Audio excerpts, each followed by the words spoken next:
आणि सगळे मोठमोठे सीए त्यांचा पैशाची व्यवस्था करतात आणि हे सांगेल त्याप्रमाणे सीए ऐकतात.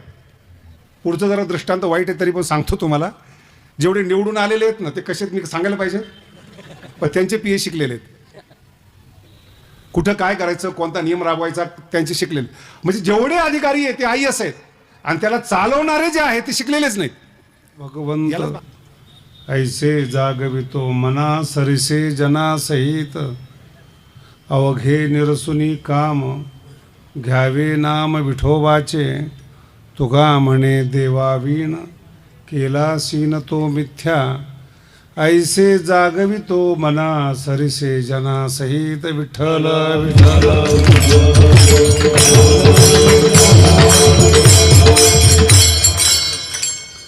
जेवढे काही जगामध्ये माणसं असतात ना यांना प्रत्येकाच्या श्रीमंतीप्रमाणे बुद्धीची श्रीमंती दिलेली असते. आपलं काय होतं की सगळ्या माणसाला आपण एका काठीने हाकण्याचा प्रयत्न करतो. तो अशीही लोकांची मान्यता चुकी असते. एखाद्या कपटी माणसाने एखाद्याला धोका दिला तर आपण सगळ्या माणसाला सारखंच म्हणतो माणसाचं काही खरं नाही आहे. आता तुला कपटी माणूस भेटला त्याला काय करणार. एखाद्या संन्यासाने सीता पळवली म्हणजे सगळे संन्यासी वाईट नाहीत ना. एखादा महात्मा तुरुंगामध्ये गेला म्हणजे सगळेच जातील असा काही भरोसा आहे का. तुमच्या नशिबाला कोणता डॉक्टर वकील गुरु येतो ते तुमचं भाग्य. चुकीचा डॉक्टर आला ना नाही त्यालाच त्रास होतो. माझ्या जीवनातला असा प्रसंग आला की मला एका VIP माणसाने सांगितलं की महाराज तुम्ही थोडं पंचकर्म करून घ्या. मोठा माणूस होता खूप. मला वाटलं ठीक आहे आता तो म्हणतोय तर करायला हरकत नाही. बघ काही रोग नाही काही नाही बरं का. विनाकारण हे पण पाप आहे. पण फार मोठा होता म्हणून म्हटलं ठीक आहे ऐकून घेतलं त्याचं. तर जिथे ज्या वैद्याकडे त्यांनी मला नेलं त्यांनी माझी नाडी तपासली. माझी नाडी त्याच्या हातात लागली का नाही मला नाही माहिती, पण त्यांनी तपासल्यानंतर मला सांगितलं एमर्जन्सी आहे एन्जिओग्राफी करा. काय सांगितलं त्यांनी. आता आम्ही एवढे तत्त्वज्ञानी माणसं एवढं सगळं माणसं सांगणारे VIP त्याचा हा वैद्य. माझ्याही डोक्यामध्ये अशी तुमच्यासारखी कल्पना केली. म्हणलं मोठा माणूस आहे एन्जिओग्राफी सांगितलं तर मी माझ्या डॉक्टरला सांगितलं जे रेग्युलर डॉक्टर होते. ते म्हणे महाराज तुम्हाला काही झालेलं नाही. अरे म्हणजे एवढा मोठ्या वैद्याने सांगितलं आहे म्हणजे कोणीही सांगोत अजिबात तुम्हाला काही झालेलं नाही. ज्यांनी माझ्या हातून माळा घातलेली होती जे MD डॉक्टर होते ते मला सांगत होते तुमची बॉडी आम्हाला माहिती आहे का की आम्ही MBBS पासून तुमचा अभ्यास करतोय तुम्हाला काही झालेलं नाही. ते MD आहेत. आणि दुसरा सांगतो की तुम्हाला एमर्जन्सी आहे. तर मी म्हटलं ह्याला सांगायलाच नको. नवीन पोरगा आहे वैद्यकीय शास्त्राचा जरी MD असला तरी अनुभव कमी आहे. मागे लीलावतीला गेलो. तिला जो स्पेशलिस्ट हार्ट स्पेशलिस्ट होता तो म्हणला महाराज तुम्हाला काही झालेलंच नाही. डोक्यात बसले ना ते. अर्थ कळाला तो. मी सांगतो माझं नाही आहे तुमचं सांगतोय. एखादा धर्म डोक्यात बसला एखादी मान्यता डोक्यात बसली एखादा विचार डोक्यात बसला तो निघतच नाही. हे सांगतोय तुम्हाला मी. माझं एक दृष्टांत आहे तो. माझा अनुभव तुम्हाला शेअर करतोय मी. पण ही सगळ्या लोकांची कथा आहे. एकदा ते डोक्यात बसलं ना ते जातच नाही. कितीही प्रयत्न करा माझ्यासारख्याचं जात नाही तर बाकीच्याचा काय प्रश्न. तरी पण मग त्यांनी मार्ग काढला. एक काम करा महाराज नस जे आहे ती ब्लास्ट करून आतमध्ये कॅमेरा टाकण्यापेक्षा आपण CT एन्जॉय करू. एक कलर असतो तो जिथे जिथे ब्लॉकेज असेल तिथं तिथं तो जात नाही. आपण तो प्रयोग करू. म्हणलं ठीक आहे काहीतरी कर म्हणलं त्याशिवाय समाधान नाही. मग लीलावतीमध्ये CT एन्जॉय केला. त्यावेळेस 10-12 वर्षापूर्वीची गोष्ट आहे. मला म्हणे महाराज तुमचं हार्ट इतकं चांगलं आहे की तुम्ही विनाकारण इकडं आलात म्हणजे तुमचं काहीच काम नाही म्हणे. 25 वर्षाच्या मुलाप्रमाणे तुमचं हार्ट आहे बिंदास जगा म्हणे. आता एक टेन्शन उतरलं पण यांनी काय सांगितलं दुसरं टेन्शन आलं. मग त्या डॉक्टरकडे गेलो जो मोठ्याचा वैद्य होता. त्याला मी म्हटलं, महाराज आम्ही सिटी एन्जॉय केला, हा रिपोर्ट आहे, तुम्ही MBBS कुठून केलं? आता उलटा प्रश्न सुरू झाला ना, ज्याचं मी ऐकलं त्यालाच मी प्रश्न विचारतो, तुम्ही MBBS कुठून केलं? ते म्हणे MBBS नाही आहे मी. मग इंजिनियर आहे म्हणे मी. पेपरला लेख आहे बरं का या माणसाचे, चेष्टा नाही. काय म्हणला तो? इंजिनियर आहे. मग म्हटलं हे कधीपासून सांगायला लागले एन्जिओप्लास्टी करा? अनुभव आहे म्हणे परंपरेचा.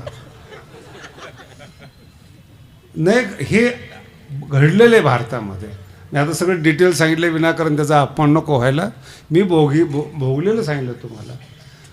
त्याच्यानंतर मी काय केलं, ज्यांनी मला सांगितलं की तुम्ही त्यांच्याकडे जाणतो, दोन्ही बंद केले भेटायची. नसलेली मान्यता तुमच्या डोक्यात बसवतात. अर्थ कळला? याला म्हणतात संसार. विठ्ठल विठ्ठल. सगळेच शरीर सारखे आहेत, सगळेच वाहनं सारखे आहेत. कमी जास्त लक्झरियस असेल, 10 कोटीचं वाहन घेऊन तुम्ही रस्त्याने गेला, त्याला पंख थोडेच आहेत, त्याला रस्ताच आहे ना. जी मारुती ज्या स्पीडने चालली त्याच्यापेक्षा 10-20% तुमची जास्त असेल, पण रस्ता तोच आहे ना. त्याच्यासाठी काही वेगळी गाडी येते म्हणून काही नवीन रस्ता केलेला असं नाही. काही रस्ता एकच आहे, वाहनाची गती एक आहेत, खड्डे तेच आहेत. मानवी जीवन एकच आहे, काहीही बदल नाही त्याच्यामध्ये. तुमची कल्पना आहे, तुमच्या डोक्यामध्ये मार्केटिंगच्या नियमाप्रमाणे काहीतरी बसवलं जातं. हे केलं तर चांगलं, हे केलं तर वाईट. देव मानणं सुद्धा त्याच प्रकारचं आहे, देव न मानणं सुद्धा त्याच प्रकारचं. दोन्ही व्यवस्थित आहे का? देव जो मानतो ना त्याला माहित नाही त्याचं स्वरूप कसं आहे. जो नाही म्हणतो तो का नाही म्हणतो हेही त्याला माहित नाही. विठ्ठल विठ्ठल. अर्थ लक्षात आला? जो नाही म्हणतो त्याला माहित नाही कशा करता नाही. तू म्हणतो हा म्हणून मी नाही म्हणतो, आणि हा म्हणतो म्हणून ही एक कॉम्पिटिशन आहे, प्रतिस्पर्धा आहे. एक धर्म दुसऱ्या धर्माच्या विरोधामध्ये आहेत, एक मनुष्य दुसऱ्या मनुष्याच्या विरोधात आहेत, एक जात दुसऱ्याच्या विरोधामध्ये आहेत.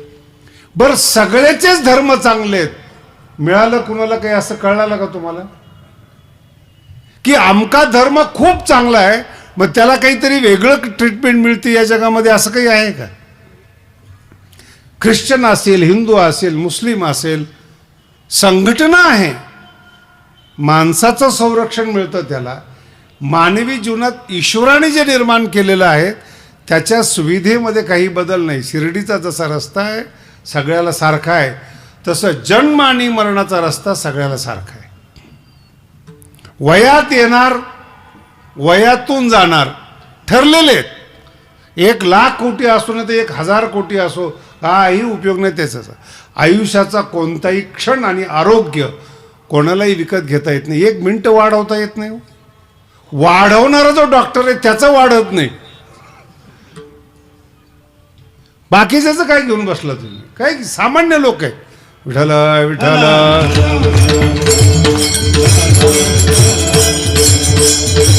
शब्द लक्ष. मग ही जी प्रतिभा आहे, असं का होतं? हा मानतो तो मानत नाही, हा त्याला मानतो तो मानत, असं का होतं जीवनामध्ये? याला म्हणतात सिस्टीम, याला म्हणतात संसार. निर्माण झाल्यापासून, तुम्ही जन्माला आल्यापासून तुमची बौद्धिक क्षमता ही ठरलेली. एकाच शाळेमध्ये एकाचा पहिला नंबर येतो आणि एकाचा शेवटचा नंबर येतो. ज्याचा शेवटचा नंबर येतो तो व्यापारात 1 नंबर असतो, आणि जो पहिला आलेला असतो तो नोकरी शोधत असतो. अभ्यास, जीवन समजून घ्या काय मानवी जीवन म्हणजे काय, कशा पद्धतीचं आहे सांगताच येत नाही कसं आहेत.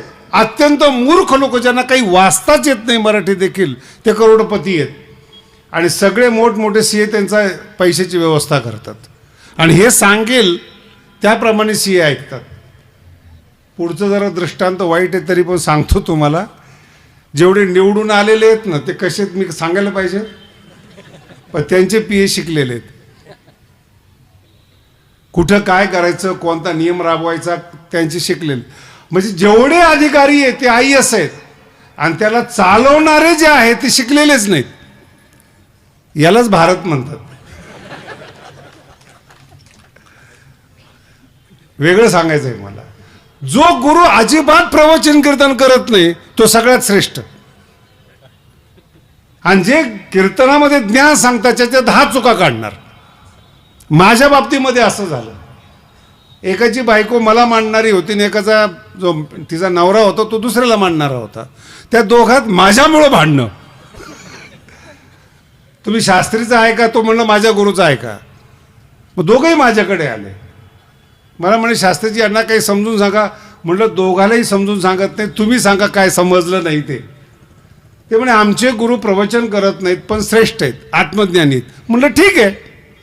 ते म्हणे ह्यांचे गुरु काहीच बोलत नाहीत, तुम्ही बोलता म्हणे ते समजतं आम्हाला. म्हणजे तेही ठीक आहे. लक्षात आहे. दोघांनाही ठीक. का ठीक म्हटलं? दोघांची बुद्धी भिन्न आहे. दोघं भांडणं करतात ही चूक आहे. दोघांना हे माहीत नाही की आपली बुद्धी कशी. एक ज्ञान ग्रहण करणारी बुद्धी आहे आणि एक ज्ञानाला न मानणारी बुद्धी आहे. संत जेवढे आहेत ना हे ज्ञानेश्वरी कळतच नाही कुणाला, गाथा कळत नाहीत, पण संतांची निंदा करणार. बरोबर आहे का? उद्यापासून तुमच्याकडे जेवढे येतील त्यांनी जर म्हटलं ना संताबद्दल, त्यांना विचारा ज्ञानेश्वरी सांग. तो कळत नाही, मग अक्कल नाहीत ना. मग तुझ्या तोंडाने म्हणतो जर ज्ञानोबा कळत नाहीत, मग तुला कळत नाही एवढं तरी कळू दे ना. तुझ्यापेक्षा ते बुद्धिमान आहेत. पहिला टप्पा. दुसरा टप्पा, संत माणसाच्या कल्याणासाठी बोलतात, त्यांचं कल्याण झालेलं आहे. म्हणून आपल्या जीवनात कोणता गुरु भेटतो, कोणता वैद्य भेटतो, कोणता वकील भेटतो, आपलं भाग्य आहे शेवटी. काही शॉर्टकट असतात ते आपल्याला माहीत नसतात. काहींना कळवायचंच नसतं. विठ्ठल विठ्ठल.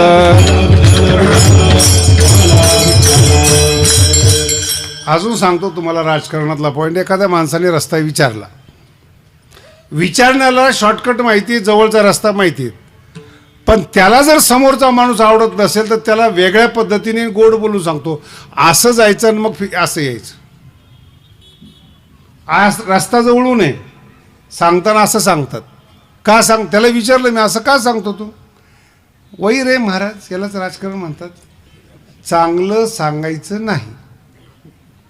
माझ्या समोर सगळे विद्वान माणसं बसलेले आहेत.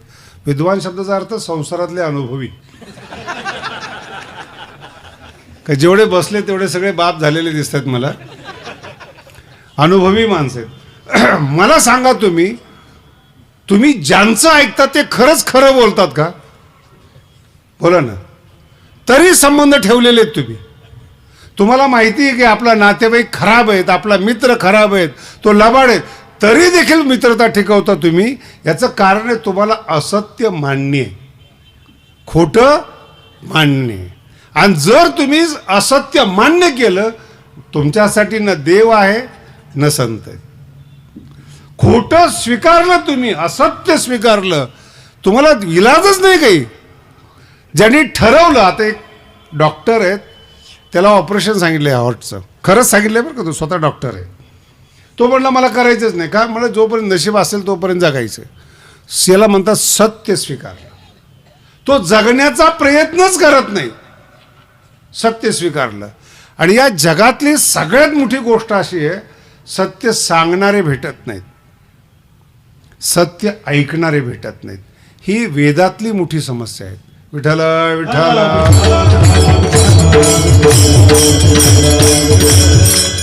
एक दृष्टांत तुम्ही अनेक वेळा ऐकला असेल, त्यातला महत्त्वाचा हा मुद्दा सांगतो. आश्चर्य वक्ता कुशलस्य लब्ध. यम आणि नचिकेता याचा संवाद आहे वेदामध्ये, कठोपनिषदामध्ये. आणि तिथे परीक्षा घेतल्यानंतर यम सांगतो, मला देखील सत्य सांगायचं आहे, मला देखील आत्मज्ञान द्यायचं आहे. तू छोटा आहेस, कुमार आहे, तुझ्याकडून काही लपवायचं आहे असं नाही आहे, पण तू नेमकं सत्य ऐकणार आहेत का असत्य ऐकणार आहेत हे तपासावं लागतं. कळतंय तुम्हाला?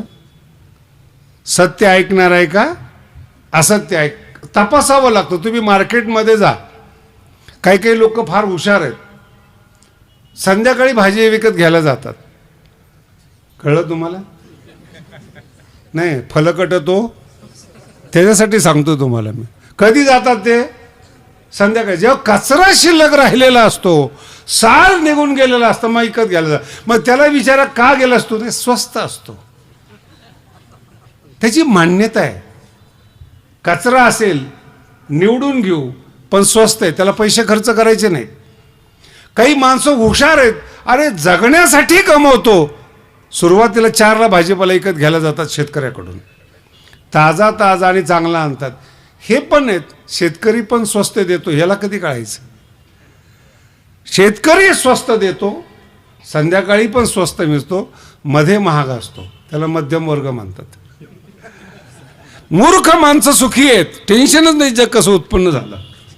कोणत्या मूर्ख माणसाला टेन्शन पडले मोबाईलमधून अमेरिकेला फोन कसा लागतो? कोणी प्रश्न विचारलाय तुम्हाला? लागला मोबाईल, शोध कसा लागतो, लहरी कशा, काही त्याला देणं घेणं नाही. उचलला फोन, लावला, दिला ठेवून.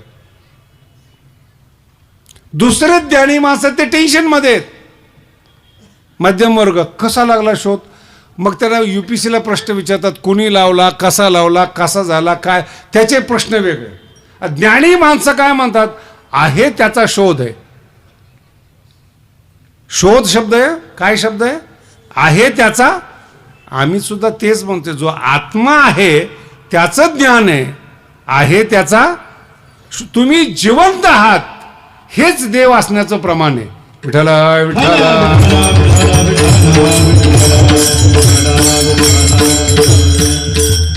माझा शब्द आहे ना, तुम्ही आहात हेच देव असण्याचं प्रमाण आहे. जिवंतपणा म्हणजे काय हे सार आहे. जिवंतपणा दगडात का नाही, झाडात का नाही, इतरात जिवंतपणा का नाही, हे समजून घ्या. आपल्यात जिवंतपणा आहेत. तो जिवंतपणा कसा समजून सांगायचा? सत्य बोलणार भेटला पाहिजे. म्हणून कुमारचा जो प्रश्न आहे ना, तो खूप सुंदर प्रश्न होता वेदामध्ये. आणि तो प्रश्न आत्ताच्या आधुनिक लोकांप्रमाणचा आहे, 5000 वर्षापूर्वीचा प्रश्न आहे तो. ये प्रेते, नचिकेता यमाला विचारतो की तू यमराज आहेस आणि मला शंका आहे. काही लोक म्हणतात मेल्यानंतर आत्मा असतो आणि काही लोक म्हणतात मेल्यानंतर आत्मा नसतो. ही किती वर्षापूर्वीची शंका आहे? आताचे हे जे रस्त्याने चालणारे शाणे आहेत का, कुठं आत्मा आहे काय? ही शंका आजची नाही आहे. मनुष्य जन्माला आल्यापासून शंका आहे, परत तर काही शिल्लक राहतं का म्हणून. काही लोक म्हणतात मेल्यानंतर असतो, काही लोक म्हणतात नसतो. पण तुम्ही यमराज आहात, तुम्ही मला खरं सांगा. आणि मग त्याला थोडं प्रलोभन दिलं जातं. कुमार आहे, तारुण्यात येणारा आहे, त्याला थोडा लोभ दिला जातो. अरे तुला मी पैसे देतो, धन देतो, राज्य देतो, सत्ता देतो. आणि भाग्य त्यावेळेस जन्माला येतं बघा. नाही, मी प्रश्न विचारला तर उत्तर देत नाही, त्याच्या मोबदल्यात एवढं सारं दिलं जातं. हो ना, हो, माझा प्रश्न किमतीचा आहे, याच्यापेक्षा महाग माझा प्रश्न आहे.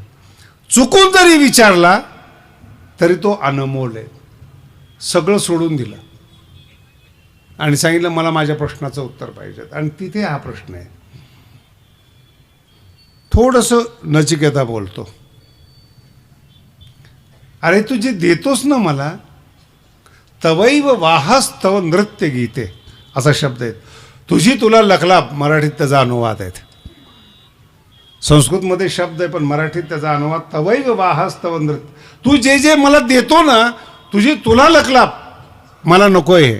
हे उद्यापर्यंत टिकणारे नाहीत. आणि इथे एक शब्द अतिशय मोलाचा आहे बरं. तो कितपत तुम्हाला कळेल मला माहीत नाही, तरी पण मी तुम्हाला सांगून जातो. भोग जे असतात ना, तुम्हाला जीर्ण करतात आणि मग सुख देतात. कळते तुम्हाला? भोग जे असतात ना, ते तुमचा कस काढून घेतात, त्याच्या मोबदल्यात आनंद देतात. मराठी बसते का डोक्यामध्ये? तो कस किती लोक काढतात तुमचा, हे तुम्हाला सुद्धा माहित नाही. जिथं नोकरी करता तो 12 तास तुमचा कस काढतो. मुलाला मोठं करायचं आहे, त्याचं टेन्शन, जे तुमचं उत्पन्न ते मुलाकडे जातं. मुलगी असेल तर दुसरं टेन्शन. या काळामध्ये नेमकं लग्न करणार आहे का ती करून आणणार आहे? आणि जर थोडंफार राहिलं तर पत्नी आहे, सगळंच चांगलं मिळालं तर शरीर त्रास देतं. कस ज्याला म्हणतो ना आपण, कस, तो कस म्हणजे जिवंतपणा, सार तुमच्या जीवनातलं आत्म्याचं सार किती वेळ टिकणार आहे तुम्हालाही माहीत नाही. बरं, सांगितलेलं ऐकत नाही ही समस्या यमाची आहे. मी सांगायला तयार आहेत, ऐकायला कोणी तयार नाही. बरं, यमच असं म्हणतो असं नाही बरं का. ज्ञानोबराय म्हणतात, वाजतसे बोंब कोणी नायकती काणी. काय शब्द आहेत ज्ञानोबरायांचा. वाजतसे बोंब, उठा उठा जागा पाठी भयाले मोठे. भय शब्दाचा अर्थ माहिती आहे तुम्हाला. जेवढे माझ्या समोर बसलेले आहेत ना, यांचं खरं भय कोणतं आहे. म्हातारपणामध्ये आतापर्यंत जगलो आपण, आपली ताकद होती, संसारावर नियंत्रण होतं, पण शरीर हळूहळू जे हलकं होत जातं, ढिलं होत जातं, नियंत्रणातून जातं शरीर. त्यावेळेस माझी मुलं मला सांभाळतील का नाही, पहिलं टेन्शन. इंद्रिय धोका देतात, कुणालाच बोलता येत नाही. कानाने कमी ऐकू येतं, कुणावर केस करायची. बरं, नाही ऐकू आलं ना तरी इंटरेस्ट आहे त्याला. काय म्हणतात लोक, मशीन लावून ऐकायची तयारी असते. काही ब्रह्मज्ञान आहे. समजा 70व्या वर्षी कमी ऐकू यायला लागलं तर 71व्या वर्षी नवीन ऐकायला मिळणार आहे का? काही अट्रॅक्शन काही नाही संसारामध्ये. हेच विशेषत आहेत. यम सांगत असतो, मला सांगायची इच्छा आहे, ऐकणारे नाहीत लोक. तुकोबारायांची भाषा सांगतो तुम्हाला, किती गोड आणि महान आहे तुकोबाराय, तुम्हाला या अभंगातून कळेल. लटिके ते रुचे साच कोणाही न पचे. खोटं खोटं जर तुम्हाला बोललं ना, लगेच पचतं. थोडीशी तुमची स्तुती करा, थोडासा मान द्या, 2 हार घाला, न वापरता येणारी शाल घाला, कधी न वापरणारी टोपी घाला आणि पुकारा अनाउन्समध्ये यांना मान देण्यात येतो. काही देऊ, कसला मान. आणि त्या मानासाठी किती रुपये गेले. परवा एक मनुष्य माझ्याकडे आला भगवानगडावर, त्याची फार श्रद्धा आहे असं तो दाखवत होता. हे पण कळलं पाहिजे बरं का, आहे का दाखवतो. त्याचं शेत भगवानगडापासून 150 किलोमीटर अंतरावर. मला म्हणे, महाराज पूर्ण महाराष्ट्रामध्ये आमच्यासारखा हुरडा नाही. काय नाही, हुरडा नाही, तुम्ही यायलाच पाहिजेत. म्हणजे काही वेडा समजला का रे मला. इथून जायला 150 किलोमीटर, तिथून यायला 150 किलोमीटर, 300 किलोमीटर हुरड्यासाठी एवढा टाइम खर्च करेल, एवढा बावट वाटलं का तुला. नाही नाही, म्हणून तुम्ही हुरडा खाऊन बघा. म्हटलं आणून दे. या जीवनामध्ये वेळ मूल्यवान नाही, वस्तू मूल्यवान नाही. विठाला विठाला. म्हणून श्रीमंत माणसं, बुद्धिमान माणसं वेळ देत नाहीत. तुम्ही माझ्या समोर जेवढे बसलेत ना, सगळे सर्वसामान्य शेतकरी आज कीर्तन ऐकायला आहेत आणि पूर्ण महाराष्ट्रात आहेत. कधीतरी कलेक्टर येऊन बसतो का कीर्तनाला, ऐकलं कधी? अधिकारी वेळ नाही. तुम्ही वेगळ्या नजरेने त्यांच्याकडे पाहता की ते पैसे कमवतात. आम्ही उलट्या नजरेने पाहतो त्यांच्याकडे. वेळेच्या बाबतीत कोण श्रीमंत आहे? तुम्ही ना. मग तुम्हाला कळलं तर पाहिजे, तुम्ही विनाकारण पाय पकडता हो. बरेचसे कीर्तनकार मी हातात भाकरी घेऊन चालत्या गाडीत जेवताना पाहिलं. कीर्तनाचं मानधन मोठं, मान पण आणि धन पण मोठं, पण जेवायला वेळ नाही. मी आमच्या कीर्तनकारावर म्हणाले, असं का करतो, जरा जेवचा, पोरं बाळ रे, काही नाही, लग्न नाही, मानधन पण मोठे, सगळं मोठे, जरा जेवतं खरं. वेळ नाही महाराज. दरिद्रीत म्हणलं तुम्ही. माझ्या गुरुजीचा हिंदीतला शब्द आहे, आमच्या गुरुजीला मराठी येत नाही. त्यांच्याकडे एक सेठ आला होता. शब्दातली कोटी लक्षात घ्या बरं का, कशी बोलतात स्वामीजी. बोले आप आया करो प्रवचन सुनने. बोले महाराज वक्त नहीं मिलता है. अरे कोशिश करो, वक्त ही नहीं मिलता है. अच्छा, मतलब तुम कम वक्त हो. विठाला विठाला. तुम्ही श्रीमंत, हा वेळ जात नाही याचं मूळ कारण तुमच्या बुद्धीचा तुम्ही वापर नाही करत. स्वतःच्या आनंदासाठी आणि रमण्यासाठी काहीच गरज नाही. तुम्ही जिवंत आहात हेच तुमचं रमणं आहे. पहिलं दुसरा अध्याय सुरू होत असताना संताचे लक्षण सांगितलेत. तुमच्या भागामध्ये मोठा गीतेचा अध्ययन करणारा वर्ग आहे. सुरुवातच तशी आहे त्याची. स्थितप्रज्ञाचे लक्षणं सांगत असताना प्रजाहाती यदा कामान. तुम्ही ज्यावेळेस ही वाक्य ऐकता ना, मोठे मोठे श्लोक, तुम्हाला असं वाटतं मोठं काहीतरी सांगितलेलं आहे. काहीच नसतं बरं का. भाषा बदललेली असते. इंग्लिशमध्ये बोलतो म्हणजे काही ब्रह्मज्ञान सांगतो का? तसंच उलटं करा. संस्कृतमध्ये बोलतो म्हणून काही नवीन सांगतो का? अर्थ सांग मराठीतून.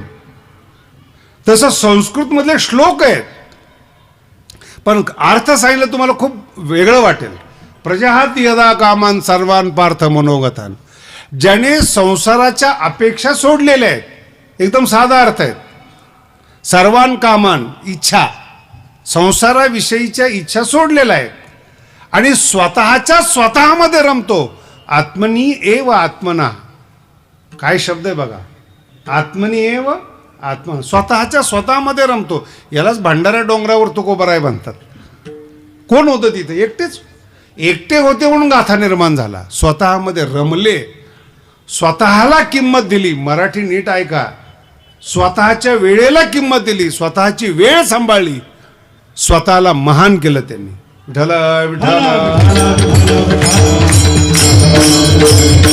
आणि हेच तर गीता सांगते आपल्याला. आत्मन्ये वात्मना तुष्टा म्हणजे काय? आपल्या आपल्यामध्ये जो प्रसन्न आहे. आत्मन एव आत्मना तुष्टा तदा स्थित प्रज्ञा उच्यते. त्याला संत म्हणावं. मराठी कळली?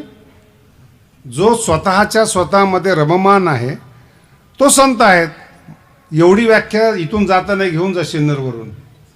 स्वतःच्या स्वतःमध्ये जो खुश आहे तो संत आहे. कळते तुम्हाला? तुझे चेहऱ्यानं वाटत नाही मला कळलंय म्हणून. जो स्वतःच्या स्वतःत खुश आहे ना तो तुम्हाला किंमत देणार नाही, तो संत आहे. आणि तुमची खुशमस्करी करतो, तुम्हाला मान देतो, त्याच्या काहीतरी अपेक्षा आहे, तो संत नाही. बरेच लोक धनाची निंदा करतात, संसाराची निंदा करतात. त्यांच्या इतका संसारी कोणीच नसतो.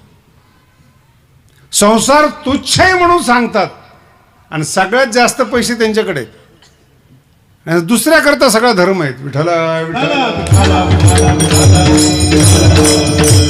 खूप चांगला ग्रंथ आहे. घरी गेल्यावर वाचा पंचतंत्र. तुम्हाला खूप व्यावहारिक ज्ञान मिळेल. एक म्हातारा झालेला लांडगा होता. लांडगा कळलं ना? जातीवंत शिकारी. म्हणजे तो त्याला बनवलंच भगवंताने असं की तो सज्जन होऊच शकत नाही. कळते? काही माणसं असे बनवलेली आहेत ती वारकरी होऊ शकत नाही. टेन्शनच घेऊ नका तुम्ही. मी काल शिवरात्रीला कीर्तन झालं माझं. भगवान बाबांची 250 एकर जमीन आहे वडवणीजवळ. बाबांनी घेतलेली. भगवान बाबांनी 250 एकच प्लॉट येतो. आणि तिथं राजा हरिश्चंद्राचं मंदिर आहे, महादेवाचं मंदिर आहे.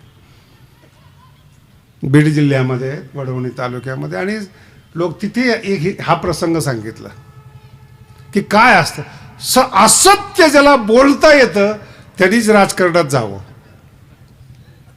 नाही पटत? तुमच्या वयाने पहा ना, कोणत्या राजकारणी लोकांनी तुमचं कल्याण केले ते सांगा. ज्याने अभ्यास केला, शेतात मेहनत केली, तो श्रीमंत होतो. बाकी सगळे कार्यकर्ते. कोण आहे ते? कार्यकर्ते. घरात मान नाही, दारात मान नाही. मुली आल्या तर सांगता येत नाही कोण आहे, कोणाचा कार्यकर्ता आहे. ज्याचा कार्यकर्ता आहे त्याचा भरोसा नाही निवडून येतो का नाही. राजकारण सांगतो तुम्हाला काय स्थिती आहे जीवनामध्ये. तुम्हाला किंमत नाही आहे. तुम्हाला वेळ मिळत नाही. संतात तुमच्यात एवढाच फरक आहे, तुमचा वेळ संसाराला देता, संत तुमचा वेळ आपला वेळ आपल्याला देतात. ज्ञानेश्वर महाराज पहा, तुकोबा आहे. एकांत म्हणजे काय? स्वतःशी संवाद करणे. अनेक अभंग तुम्ही माऊलीचे ऐकलेले आहेत. अरे अरे ज्ञाना झालाशी, तू तुला भेटलास, तू तुझ्याशी संवाद करतोस, या जगातलं तुमच्याशिवाय तुम्हाला कोणी मित्र नाही. इतरांची अपेक्षा करूच नका. यालाच तर आत्ता सांगितलं, आत्मनी एव आत्मना. इतर गेलं की तुमची अपेक्षा वाढली, संसार वाढला, सगळं वाढलं. आणि तिथे हे सांगितलं मी की संसारामध्ये अपेक्षा केली की लोक खोटं बोलणार. धर्म आणि ज्ञान केव्हा सांगतात? जेव्हा अपेक्षा असते. सगळे लोक सांगतात आम्ही हे करू ते करू, केलंय काही? म्हणून पंचतंत्राने हे शिकवलेले. तो मूळचा लांडगा आहे, लबाड असणं त्याचा स्वभाव आहे. मराठी कळाली? आणि लबाड आहे हे कळू न देणं ही बुद्धी चातुरी आहे. जो चोर आहे तोच जर ओरडायला लागला ना की चोर चोर चोर, कमीत कमी तुम्हाला असं वाटतं की हा चोर नाहीये. असतो कोण? कळलं ना तुम्हाला? जो जास्त ज्ञान सांगतो ना त्याच्यापासून सावध राहा.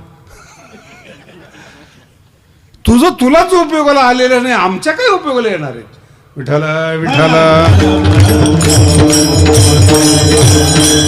आणि या लोकांविषयी ज्ञानेश्वरीमध्ये प्रकरणच्या प्रकरण आहेत. हे कशा प्रकारचे आहेत, कसं असत्य बोलतात, कसं यांचा स्वार्थ साधतात. मग हा जो म्हातारा झालेला लांडगा होता याला शिकार करता येत नव्हती.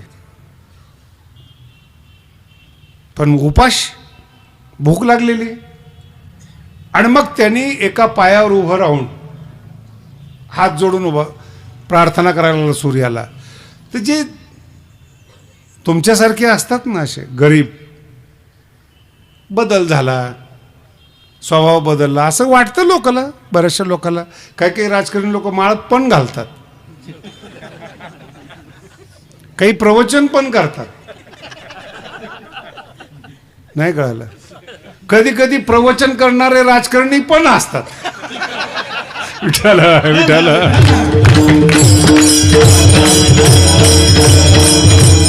नॅचर कसं आहे, हे अभंगाचं मूळ सांगतोय तुम्हाला. नॅचर कसं आहे ते महत्वाचं आहे. स्वभाव कळला पाहिजे.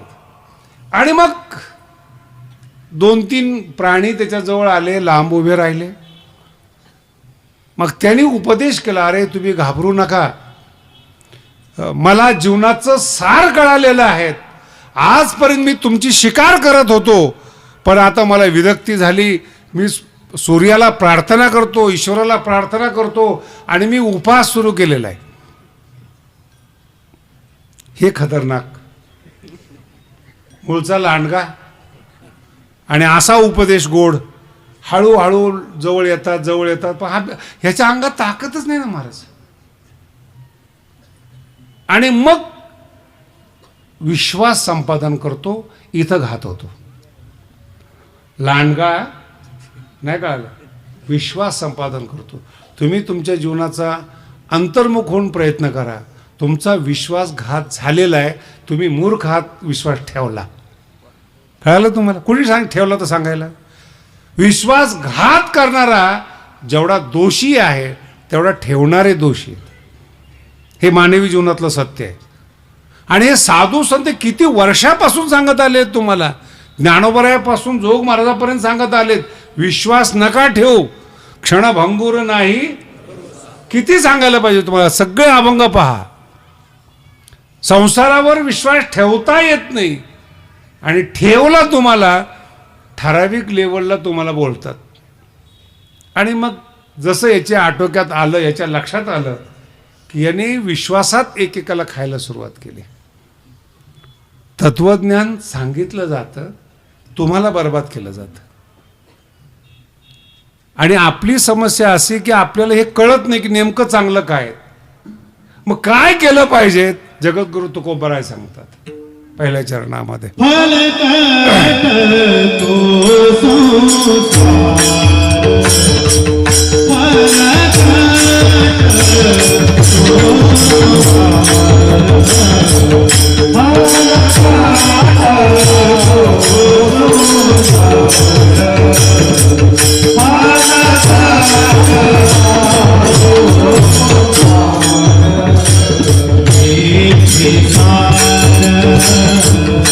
भगवान